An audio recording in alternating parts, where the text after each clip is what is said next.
This channel does not promote any violent, harmful, or illegal activities. All content provided by this channel is meant for an educational purpose only.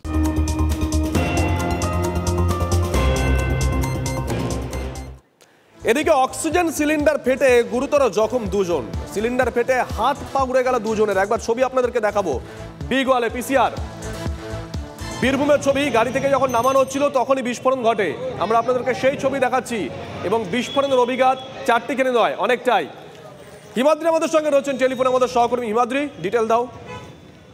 দেখো, রামপুরহাটের ৮ নম্বর word ১৪ নম্বর জাতীয় সড়কের পাশেই একটি oxygen সিলিন্ডারের দোকান রয়েছে। সেখান থেকে মূলত বেসরকারি হাসপাতাল বা অন্যান্য জায়গায় অক্সিজেন সাপ্লাই করা হয়। ট্রাক থেকে যখন অক্সিজেনের সিলিন্ডার নামানো হচ্ছিল সেই সময় ট্রাক থেকে হঠাৎই একটি সিলিন্ডার নিচে পড়ে যায় এবং তার ফলেই কিন্তু বিস্ফোরণ হয়। সেই বিস্ফোরণের তীব্রতা এতটাই ছিল, আশেপাশে দাঁড়িয়ে থাকা দুজন গুরুতরভাবে জখম হয়েছে।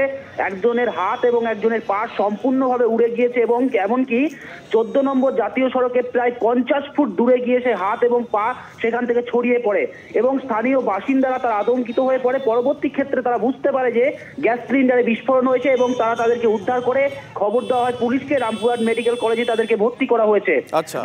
এই যে সিলিন্ডারের যে দোকান, সেখানে কিন্তু দীর্ঘদিন ধরে এই সিলিন্ডার ওঠানামার কাজ হয়, কিন্তু এর আগে কখনো এই ধরনের ঘটনা ঘটেনি।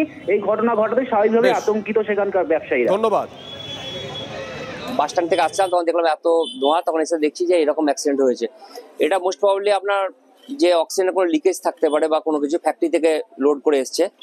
ডেটা আমাদের মোটামুটি ২০ বছর থেকে এরকমভাবে গ্যাস আসে, নার্সিংহোম সাপ্লাই হয়। তো কোনো কারণে হতে পারে, অ্যাক্সিডেন্টলি হতে পারে, কোনো লিকেজের জন্য কোনো কাজে প্রেসার থাকে, এদের মধ্যে প্রচুর প্রেসার থাকে, অক্সিজেনের লিকেজ হয়েছে কোনো কারণে। কাজ করে তাহলে উনি এই পাশেই ছিলেন দাঁড়িয়ে? বাবা রাত থেকে ছিল না, রাতেই বলছিলাম আমি গাড়িতে গেছি কাজে, আমি আসবো, সকাল হবে আসতে। আমি যেদিকে এলাম, আমি সবাই দুটো দেখে আমি দাঁড়িয়ে গেলাম গাড়ি দেখে। এখন এসে কি শুনলেন? হসপিটাল গিয়েছে তাই বললো।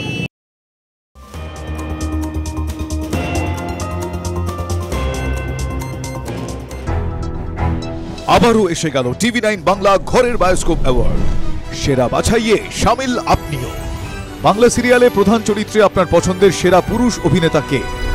হানি বাফনা, শুভ বিবাহ, জিতু কমল, চিরদিনই তুমি যে আমার, গৌরব চট্টোপাধ্যায়, তেঁতুল পাতা, ফাহিম মির্জা, চ্যাটার্জি বাড়ির মেয়েরা। tv9bangla.com/ঘরের বায়োস্কোপ সাইটে গিয়ে ভোট দিন প্রধান চরিত্রে আপনার পছন্দের সেরা পুরুষ অভিনেতাকে। টিভি9 বাংলা ঘরের বায়োস্কোপ অ্যাওয়ার্ডস আসছে টিভি9 বাংলায়।